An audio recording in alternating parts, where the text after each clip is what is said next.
नमस्कार, आप देखें तिवारी भैया, मैं हूँ वेद प्रकाश। लेकिन पता नहीं अचानक ऐसा कौन सा जादू हुआ, ऐसा क्या हुआ जो अचानक बड़े बड़े फिल्म कलाकार पलटने शुरू हो गए। जैसे ही आर्यन खान अपने मन्नत पहुंचे, बड़े बड़े कलाकार पलट गए, सीधा शाहरुख खान को ज्ञान देना शुरू कर दिया। बड़े बड़े कलाकार पहले वो एनसीबी के खिलाफ बोलते थे, एनसीबी के खिलाफत करते थे, शाहरुख खान के लिए वकालत करते थे। लेकिन अब शाहरुख खान को ही आईना दिखाना शुरू कर दिया बड़े बड़े कलाकार। और भी उनका नाम है, उनकी बिटिया का नाम है, उनका नाम है, इन तमाम लोग का नाम है गटरवुड में। और अब उन्होंने शाहरुख खान के बेटे आर्यन खान को ज्ञान देना शुरू कर दिया है, आईना दिखा दिया है, कंपेयर कर लिया है कि मेरे बेटे से देख लो मिलाकर कि मेरे बेटे कितने बेहतर हैं, तुम्हारे बेटे चर्ची गंजेड़ी हैं। इस तरह की बातें बड़े बड़े कलाकार करना शुरू कर दिए हैं। और उसमें सबसे नंबर 1 पे आ रहे हैं खामोश खामोश खामोश शत्रुघ्न सिन्हा। जैसे ही आर्यन खान जेल से मन्नत पहुंचे तो शत्रुघ्न सिन्हा ने बड़े बड़े बातें बोल दिया जो कहीं ना कहीं शाहरुख खान को चुभेगी कि पहले ये मेरे पक्ष में बोलता था, अचानक ऐसा पलट क्यों गया, ऐसा क्या हुआ जो अचानक शाहरुख खान के खिलाफत बोलना शुरू कर दिया और उनके बेटे को नीचे दिखा दिया और अपने बेटे को ऊपर, और अपनी बिटिया को यानी सोनाक्षी सिन्हा को और लव कुश को, जो शत्रुघ्न सिन्हा के बेटे हैं।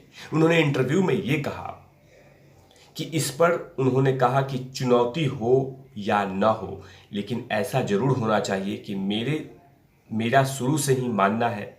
मैं तो उपदेश देता हूं और अभ्यास भी कराता हूं कि मैं कई बार एंटी तंबाकू अभियान भी चलाया है। मैं हमेशा से कहता हूं कि ड्रग्स और तंबाकू को ना कहो। मैंने हमेशा से कहा है कि ड्रग्स और तंबाकू को ना कहो, इससे जिंदगी खराब हो जाती है। आगे शत्रुघ्न सिन्हा कहते हैं कि आज मैं इस मामले में खुद को भाग्यशाली समझता हूं कि मेरे बच्चे लव कुश और मेरी बेटी है सोनाक्षी, इन पे मुझे बहुत फक्र है, मुझे बहुत खुशी है कि ये तमाम लोग चर्ची गंजेड़ी नहीं है। मैं इन बच्चों को के बारे में बहुत फक्र करता हूँ। इनकी परवरिश बहुत अच्छी तरीके से हुई है, इनको किसी भी किस्म की इस तरह की आदत नहीं है, या ऐसे मामलों में ना कभी सुना होगा, ना ही कभी देखा होगा, और ना ही कभी पाया होगा, और ना ही ऐसी हरकत करते हैं। शाहरुख खान के बेटे से सीधा कंपेयर कर दिया और बड़ी बड़ी बातें बोल दिया शत्रुघ्न सिन्हा ने। आगे उन्होंने कहा कि माता पिता को बच्चों का ध्यान रखना चाहिए, उन्हें अकेले नहीं छोड़ना चाहिए। अपने बच्चों के साथ माता पिता को कम से कम एक बार तो जरूर खाना खाना चाहिए। आर्यन का जिक्र करते हुए शत्रुघ्न सिन्हा ने कहा कि शाहरुख का बेटा होने के नाते अगर आर्यन को माफ नहीं किया जाना चाहिए तो उसे लक्ष्य भी नहीं बना देना चाहिए था।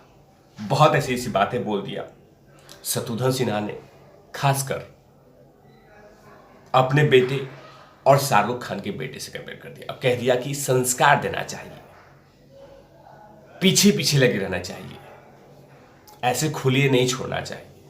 मतलब कहीं ना कहीं शाहरुख खान को टोंट कर दिया है शत्रुघ्न सिन्हा जी ने और कह दिया कि संस्कार दो यार, ऐसे नहीं चलेगा, ये गलत बात है, बेटे को थोड़ा सा सिखाओ, उसको ख्याल रखो, इस तरह से खुले में मत छोड़ो। अरे एक बार देख तो लो यार लवकुश को और सोनाक्षी को कि मैंने कैसे संस्कार दिए हैं। आईना दिखा दिया है, लेकिन आईना एक आदमी और दिखा दिया है।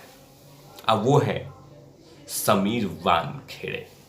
नवाब मलिक को आईना दिखाया है। मंत्री जी हैं महाराष्ट्र के, बड़बोले हैं, जबरदस्त बोलते हैं।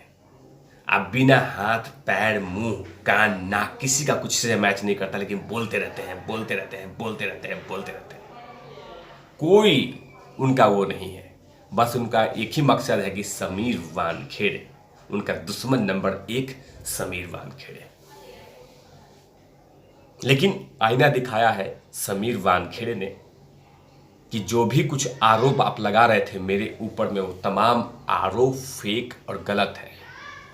कहीं ना कहीं लगातार जब से इनके दामाद को जेल में डाला है तब से ये इतने तिलमिला गए हैं, इतने भड़क गए हैं कि उनको कुछ सूझ ही नहीं रहा है। सुबह उठते हैं तो भी समीर दिखता है, इधर दिखते हैं तो अभी समीर वानखेड़े दिखता है, अभी समीर वानखेड़े, मैंने जहां जाए इनको समीर वानखेड़े दिखता है मंत्री जी को। इसीलिए इन्होंने ठान लिया है कि जब तक मैं उसको हटा नहीं देता तब तक प्रेस कॉन्फ्रेंस करता रहूंगा, प्रेस कॉन्फ्रेंस करता रहूंगा, प्रेस कॉन्फ्रेंस करता रहूंगा। लेकिन इनको कितनी बार चेतावनी दे दी गई है, कभी बीजेपी के पूर्व मुख्यमंत्री देते हैं, कभी लीडर देते हैं, कभी बहुत सारे नेता देते हैं कि भाई अपना काम कर लो यार, इसके पीछे क्यों पड़े हो। लेकिन ये मानने वाले हैं, जिद्दी हैं। लेकिन इनको आईना ये दिखाया है कि जो कुछ ये आरोप लगा रहे थे जातिगत पे, वो तमाम चीजें अनुसूचित जाति आयोग के उपाध्यक्ष ने क्लीन चिट दे दिया और कहा कि मैं तमाम सर्टिफिकेट को चेक किया, उस तमाम सर्टिफिकेटों में ये पाया गया कि वो समीर वानखेड़े बिल्कुल सही है। मतलब आयोग का कहीं ना कहीं बड़ी सर्टिफिकेट मिल गया समीर वानखेड़े को, और इनको आईना दिखा दिया कि झूठ मत बोला कीजिए। जाहिर सी बात है, अनुसूचित जाति आयोग के उपाध्यक्ष अरुण हलदार जी ने अगर इस तरह का बयान दिया है तो कहीं ना कहीं एक बड़ी बात बोल दिया है, और साथ में ये भी कह दिया है कि अब उस पर कार्रवाई होगी अगर उन्होंने 10 दिन के अंदर में जवाब नहीं दिया तो। समय दिया है अनुसूचित जाति आयोग के चेयरमैन साहब ने कि आप रिपोर्ट दीजिए जल्दी से जल्दी कि आपने इस तरह का बयान क्यों दिया, किसी इस तरह के ऑफिसर को क्यों परेशान कर रहा है।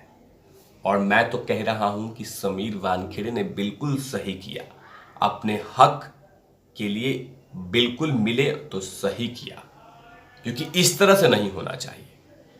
आप एक मंत्री हैं, आपकी गरिमा होती है, अब संविधान कहता है कि किसी के पीछे आप इस तरह से नहीं पड़ सकते हैं। लेकिन मंत्री जी हैं, ठान लिए हैं कि मंत्री हूं, कोई माई का लाल है जो मुझे रोक देगा। जब तक सत्ता है उसका अहंकार है, अब मुझे कोई नहीं रोक सकता। अब वही नवाब मलिक कर रहे हैं, लगातार चेतावनी दे रहे हैं, डेली प्रेस कॉन्फ्रेंस कर रहे हैं, और कोई ना कोई ऐसी बातें बोल लेते हैं जो सटीक बैठता ही नहीं है। जिसमें सबसे बड़ा अभी दिख रहा है कि दुबई वाला सर्टिफिकेट नहीं दे पा रहे हैं। इन्होंने कहा था कि दुबई गया था, दुबई में ये किया था, दुबई में वो किया था, तो एनसीबी ने कहा कि सबूत तो दे दो, खाली बोले जा रहे हो, सबूत दे दो, लेकिन बोले जा रहे हो, कुछ जवाब तो दो यार। लेकिन मंत्री जी हैं कि सिर्फ वन वे वाला है, सिर्फ जा रहे हैं, सिर्फ बोले जा रहे हैं, बोले जा रहे हैं, बोले जा रहे हैं, बोले जा रहे हैं, लेकिन कहीं पे भी जवाब नहीं दे रहे हैं। सिर्फ बोले जा रहे हैं, प्रेस कॉन्फ्रेंस किए जा रहे हैं, लेकिन आंसर नहीं दे रहे हैं। अब अभी तक लगभग 24 घंटे हो गए हैं, लेकिन जो सर्टिफिकेट अनुसूचित जाति आयोग ने समीर वानखेड़े को दिया है उसके बाद मुंह में दही जम गया है। कोई प्रेस कॉन्फ्रेंस अभी फिलहाल अभी तक नहीं हुआ है, देखते हैं आगे करते हैं या नहीं करते हैं। तब तक के लिए आप देखते रहिए तिवारी भैया। मैं हूं वेद प्रकाश, कैमरामैन ध्रुव लाठी के साथ। Over and out.